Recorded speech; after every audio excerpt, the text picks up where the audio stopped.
Hello friends, मेरे channel लर्नोग्राफी पर आपका बहुत बहुत स्वागत है।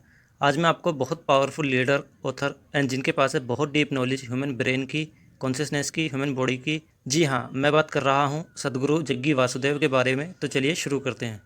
सदगुरु का जन्म मैसूर, कर्नाटक में तेलुगु भाषी परिवार में 3 सितंबर 1957 को हुआ। उन्हें बचपन में एहसास हुआ कि वे पूरी तरह अज्ञानी हैं, क्योंकि उन्हें ऐसा लगता कि आसपास के लोगों को सब पता है और वे लोग किसी चीज़ पर ध्यान दिए बिना खुशी से जी सकते हैं। इसलिए सदगुरु चीज़ों पर बहुत ध्यान देते और एक पत्ती को भी बहुत ध्यान से देखते।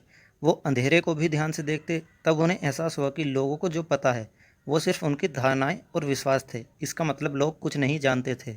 सदगुरु के जीवन के अनुभव से जो चीज़ मेल नहीं खाती थी वो उन सब पर शक करने लगे। उन्होंने देखा कि मंदिर से बाहर निकलते हुए लोग इतने खुश नहीं हैं जितने एक रेस्टोरेंट से बाहर निकलते हुए खुश हैं। इससे सदगुरु का विश्वास टूट गया।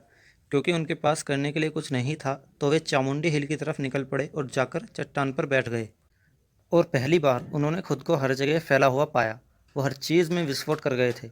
सदगुरु को लगा कि यह 10 या 15 मिनट चला होगा, पर जब वो सामान्य चेतना में आए तो 4.5 घंटे बीत चुके थे। वो पूरे होश में थे, आंखें खुली थी, पर टाइम पलट गया था। और फिर ऐसा बार बार होने लगा। एक दिन जब वो बैठे हुए थे, उन्हें लगा कि 30 या 35 मिनट हुए होंगे, लेकिन सामान्य चेतना में आने पर उन्हें पता चला कि 13 दिन बीत चुके हैं और लोग उन पर फूल मालाएं चढ़ा रहे हैं, जो सदगुरु को बिल्कुल पसंद नहीं था। इसलिए सदगुरु वहां से दूर चले गए। और जैसे जैसे यह अनुभव गहराता गया, तो हर वो चीज़ जो सदगुरु मानते थे कि मैं हूँ, अचानक वो मैं नहीं था।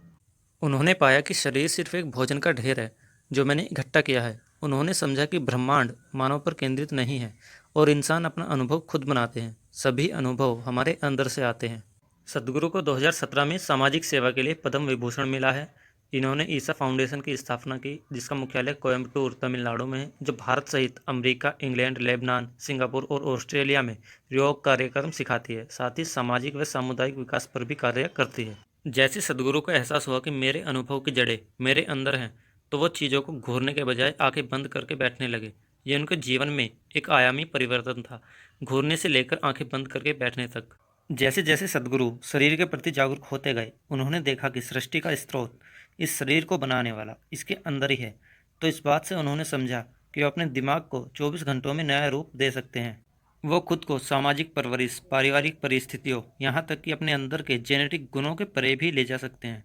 वो कौन सी चीज़ है जो तय करती है कि क्या मैं हूँ और क्या मैं नहीं हूँ?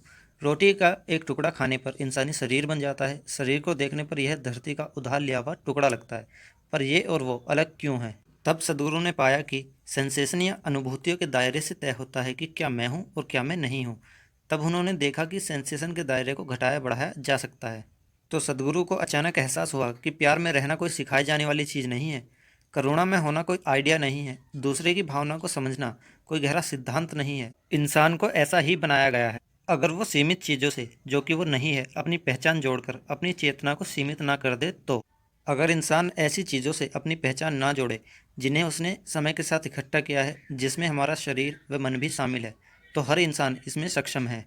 जब भीतरी दुनिया की बात आती है, तो कोई भी इंसान दूसरे से ज़्यादा काबिल नहीं होता। सिर्फ बाहरी परिस्थितियों में ही हमारी काबिलियत अलग अलग होती है। अपने जीवन में अगर हम वो नहीं करते जो नहीं कर सकते, तो कोई समस्या नहीं है। पर अगर हम वो नहीं करते जो कर सकते हैं, तो हम एक ट्रेजेडी हैं। सो गाइज, इन्हीं शब्दों के साथ जय हिंद, जय भारत। Thanks for watching. Don't forget to like, share and subscribe.